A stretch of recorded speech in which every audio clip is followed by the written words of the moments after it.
Hello, everybody. Welcome to the Jerick Show. I, as always, am Javad Malik. An absolute delight to be around and a cybersecurity professional. And we are covering today's stories about cybersecurity and stuff. And welcome to the show. Welcome to the Jerick Show, featuring your hosts, Javad Malik and Eric Krohn. Timely topics, poorly presented.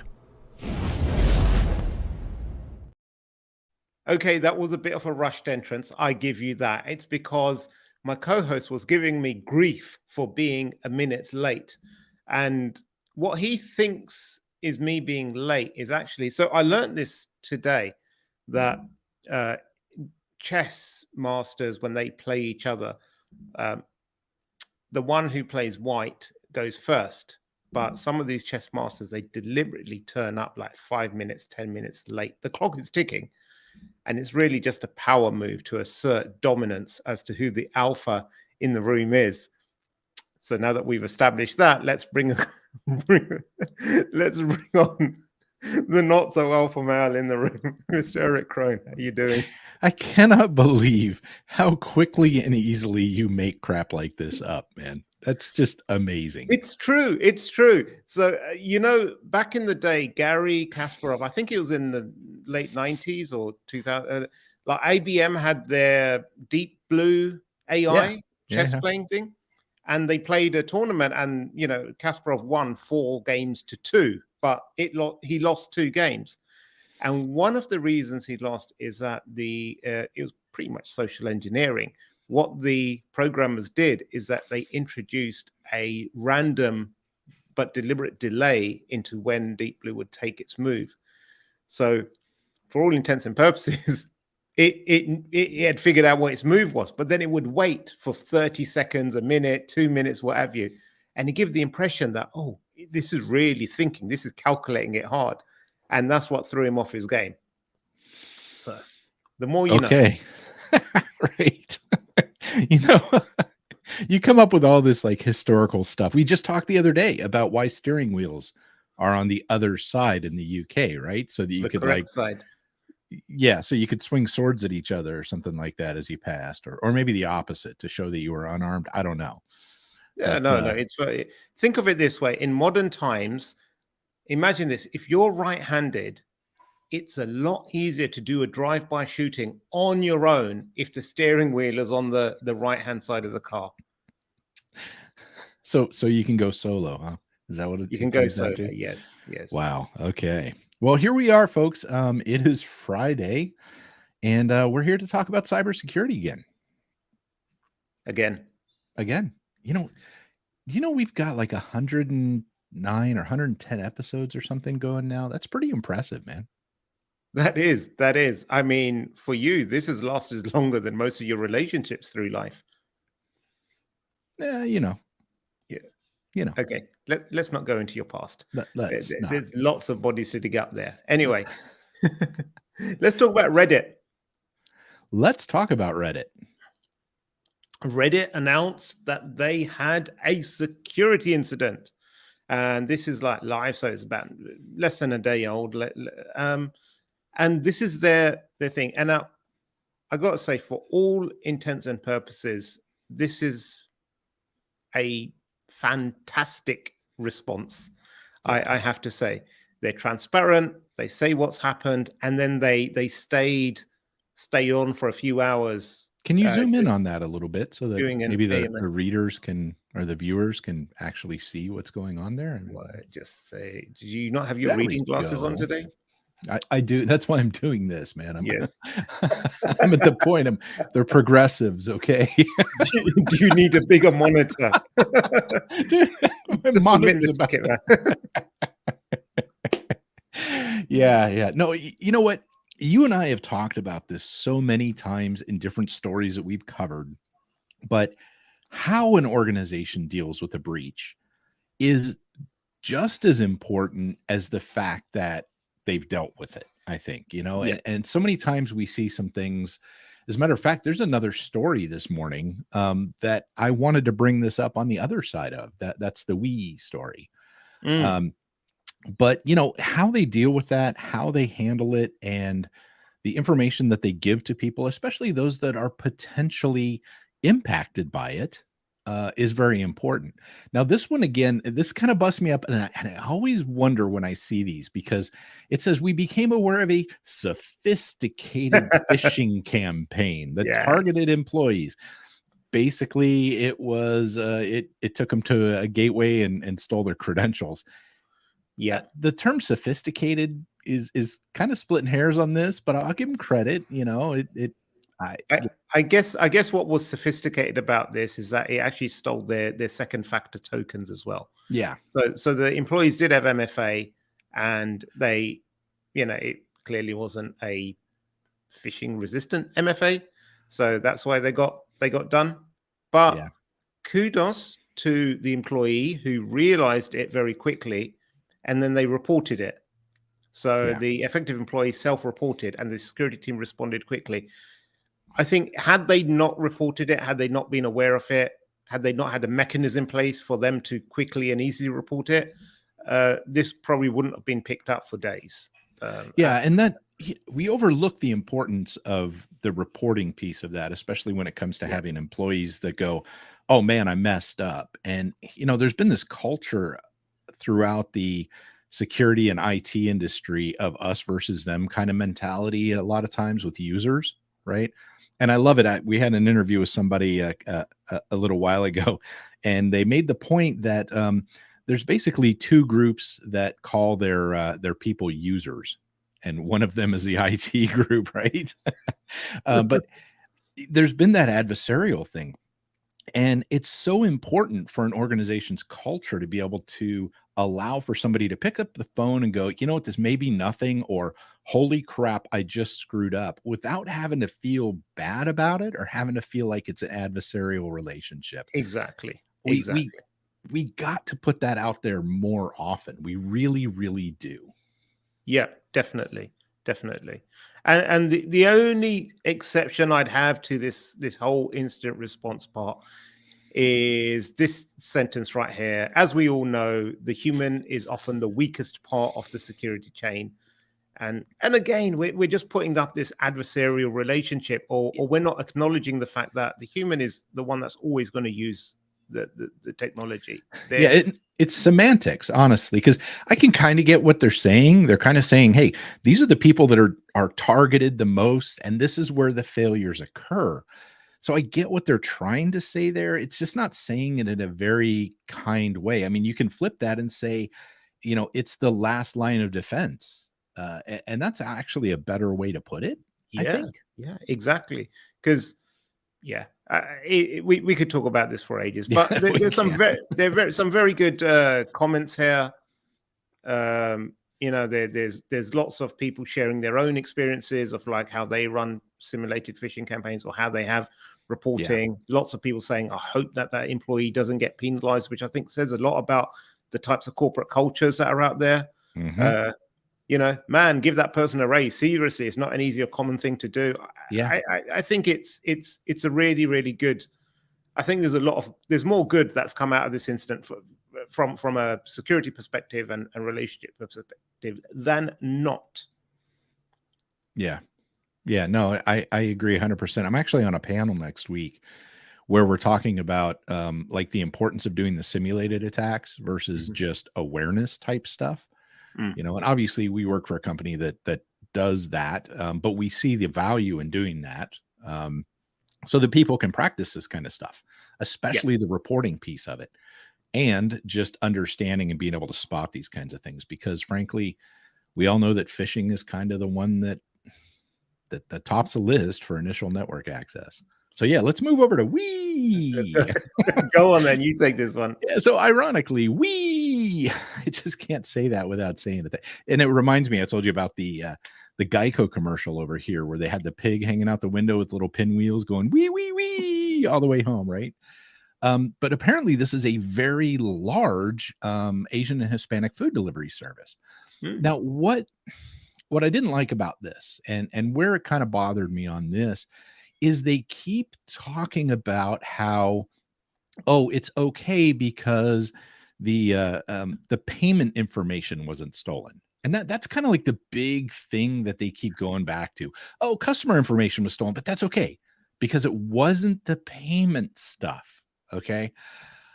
And I think that's so short-sighted when they just try to focus on that. Oh, no big deal that your past orders and your phone number and other information has been grabbed by these people, including order information, which could be used to build a ridiculously good social engineering attack if they chose to. Yeah. They just concentrate on, oh, but no credit card numbers were stolen. It's all good. Yeah. Yeah. This is the kind of response I don't like, is when organizations like, however, they stress that payment information was not exposed as they do not retain that information. It's mentioned a couple times in this story. And I just, makes me sad. Yeah. I've just been distracted by this ad. I don't even know what that's all about.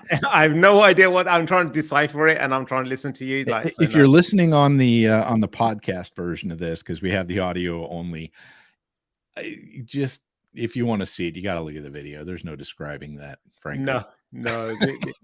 Bleeping Computer. I mean, I used to visit Bleeping Computer a lot, but oh yeah, the UI with all the ads has gotten terrible. I've got to say they've inserted too many ads, and I get it. It's great information. Bleeping Computer is a great website for this kind of information. But you're right; they've just, dear Lord, it reminds me of a MySpace page. Do you remember back in MySpace days? Yes. All they need now is background music.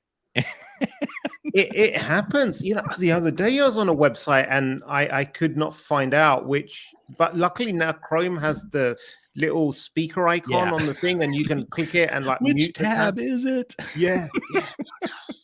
It's terrible, isn't it?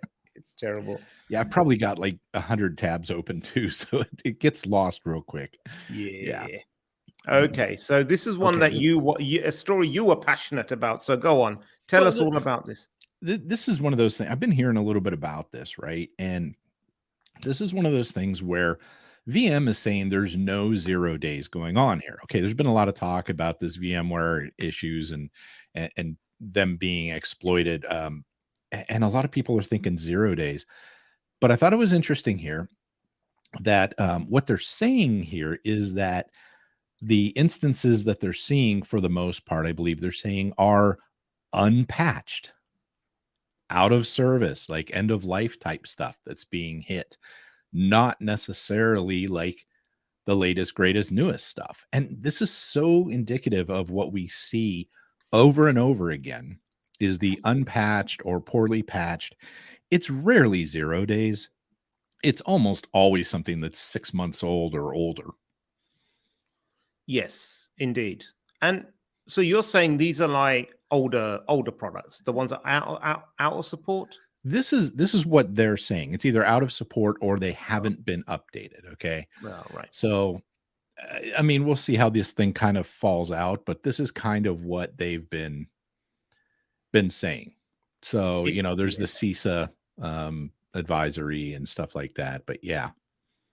Honestly, like, if I was a bit cynical, I would say that, if you sell some sort of product and then after 3 years you're not making enough sales of new product, then you could technically infect your old products yourself and say, well, because it's out of support, there's no patches available. But if you buy the latest one, not that I'm one into conspiracy theories at all. No, I think you're into like marketing. You moving from PR to marketing, Javad? Because that's a brilliant angle on the product side there. Yes, that is.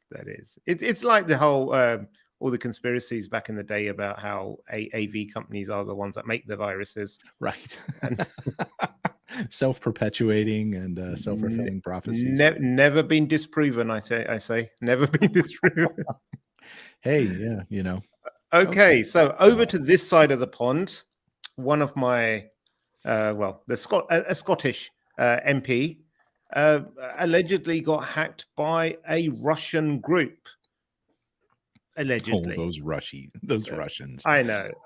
So the Stuart MacDonald says that, he received an email from a colleague. The email was of address of one of his colleagues was spoofed, And in it, there was a attachment for a document saying, here's the information you wanted about the Ukraine military action, because it was a question he had been asking.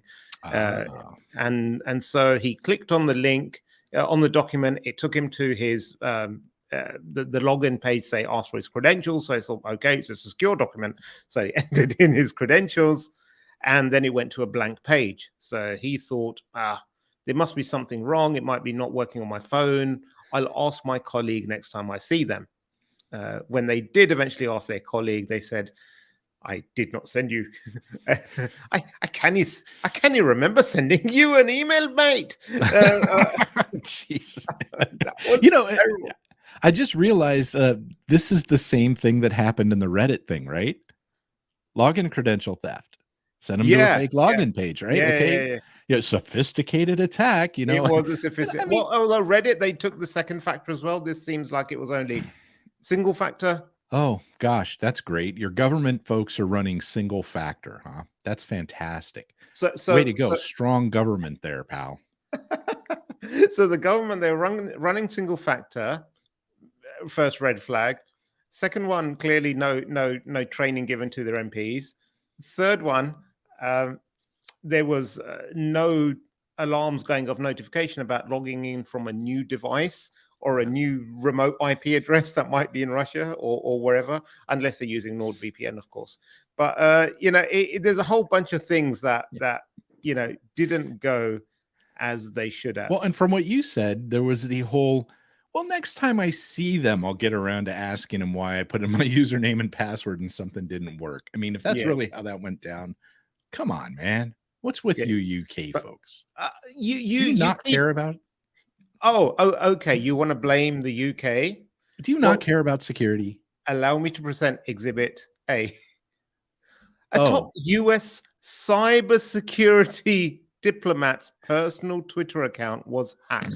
But that's personal. I mean, it's okay. So it is a cybersecurity diplomat who should probably have MFA enabled and whoops. Now, how do you suppose this may have happened, Javad? Oh, I don't know. It must have been a highly sophisticated sort of like phishing attack, or a reused password. Very likely. Wait, is this Forbes? Wait, hold on. Whose name was that I just saw up there? You just skimmed past somebody's name. Yes. It's that's my name. Look at that. I was quoted in this Forbes article. Diva, aren't you? What a shocker. Everything is about me. It's just like center of the universe. Everything revolves around me, isn't it? All the stories you have. If you have nothing, Eric. You know, that's what you get for letting me pick a lot of the stories. If you have nothing, you have the audacity. Yeah. No, this is kind of ironic. I mean, in all seriousness, people don't take their social media accounts seriously. And over and over and over again, we see this kind of stuff happening with social accounts. And, you know, social accounts can be used for a lot of evil in that if you get into those accounts, they're used a lot to scam other people through direct messaging, through, you know, there's a level of trust there. And so honestly, if you're not protecting your social media accounts with multi-factor authentication, I'm going to say it, shame on you. Yeah. Okay. No, I distance myself from Eric from shaming. I do not shame people, especially victims of any cybersecurity attack. No. Okay. So we are burning through time. Today. Our listeners must be like, what are these guys on? So last story, it's not quite cybersecurity, but I thought it was quite interesting. So Google, Alphabet, they are trying desperately. Well, they don't need to be desperate because of ChatGPT, but because Microsoft announced that they are integrating it and everything. So they're like, we've got Bard coming out. I don't know who came up with that name. It's like, what name should we will call it Bard. But they had this announcement in Paris yesterday or the day before, and they had all this stuff, and then they created a little ad for Bard showing like how its capabilities work, and in the advert it gave a wrong answer. So no one bothered to fact check it at Google. The irony is all they had to do was Google it, and they probably would have gotten the right answer. Yes. So that was picked up that it gave a wrong answer. Share price of Google Alphabet fell 7%. Oh my gosh. Which is how many times does ChatGPT give the wrong answer? Which is $100 billion wiped out. So somebody's sitting back going, we need a process in place where we Google the answers in the future, don't you think? Yes, that's pretty much it. I think Google have announced that this just illustrates how there needs to be better rigor in checking all of this stuff. Or in true Google fashion, they're going, but it's beta. Remember, Gmail was beta for how many decades, right? Yeah. Oh man. So imagine if you got penalized or you shrunk every time you gave a wrong answer. What would you be worth now? That's exactly what Eric would be worth. Yes, thank you very much for joining us this week, everyone. We will see you again sometime soon. Until then, stay secure, my friends.